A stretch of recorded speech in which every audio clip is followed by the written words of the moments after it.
Okay. Well, this is what's happening.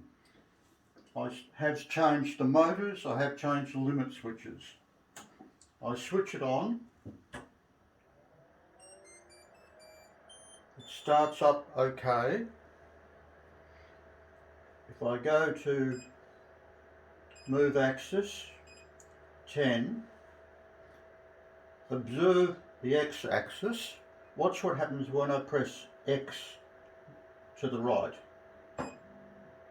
The Z actually goes up instead of the X.